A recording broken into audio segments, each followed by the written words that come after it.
Hello everyone, I'm Dante, this is Low Mana, and welcome to this episode of Lore Basics.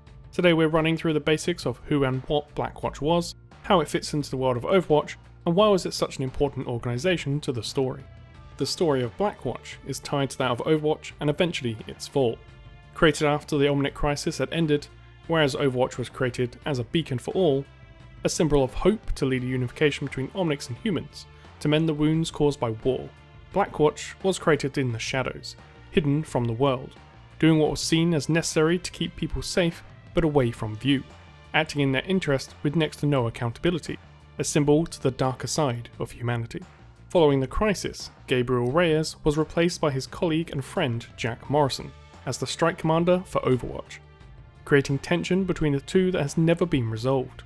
Gabriel was given a new opportunity to head the Blackwatch organisation and run it as he saw fit, which, as it happens, fits their leadership styles more than they would like to admit. Where Jack is about pulling the team through a mission together, the classic no man or woman left behind leader, motivating and driving the team forward as one, Gabriel was more focused on completing the mission first. Any casualties or sacrifices justified the means, as long as the task was completed, which in essence was the purpose of Blackwatch, seen as a necessity to keep the peace, acting covertly to stop threats Overwatch couldn't publicly be seen to be involved with. Unlike Overwatch, the list of those involved is much smaller, either because the team itself was significantly smaller or due to its covert nature. The most obvious member is Gabriel Reyes, who led the unit, handpicking all its members. The only two other noteworthy members, at least from the existing roster, are Genji, who after being saved by Mercy was tasked with taking down the Shimada criminal empire.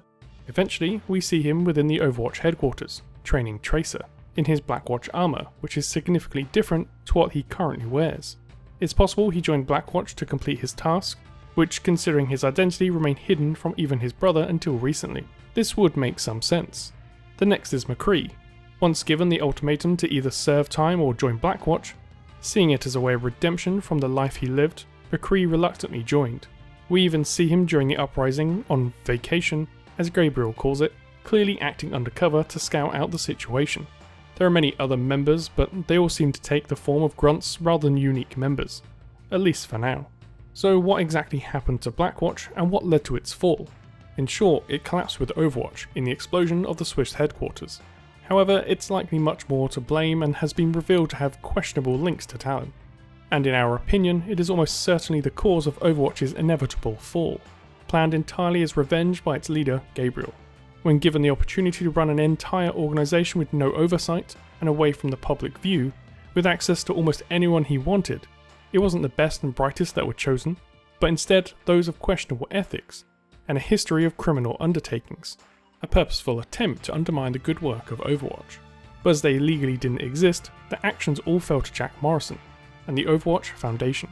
There are a few key pieces of information to support this, tied mostly to Mccree. Both Mccree and Genji are from criminal organisations, yet both ended up in Blackwatch. Luckily, they both chose paths of redemption, but many did not. In Mccree's comic Trainhopper, Mccree is all too familiar with the tactics of the Talon agents, as they were once part of Blackwatch. Some of the soldiers even recognise Mccree by voice alone. On top of this, we know Mccree left shortly before the fall of Overwatch, due to conflicting interest to that of Command. And considering who was thought to have died in the conflict that brought down the Swiss HQ, it starts to paint a picture of what was actually happening. Both Gabriel and Jack were presumed dead in that explosion. The conflict was almost certainly between them. Gabriel had been planning the downfall of both Morrison and the organisation that he took from him decades before. His exact plans are still shrouded in mystery, but as we learn more about him and Talon, it becomes clearer, little by little. And next time we'll be diving into Talon themselves, their role in Overwatch's fall, and what they have planned for the future. Thanks for watching this episode of Lore Basics. What do you think Blackwatch got up to in the lead up to its collapse? What else would you like to learn about them? And is there anything you think we've missed? Let us know in the comment section below. If you enjoyed this episode, please hit that like button, subscribe if you want to see more, and hit that little bell for notifications on future content. Until next time, I've been Dante, thanks for watching.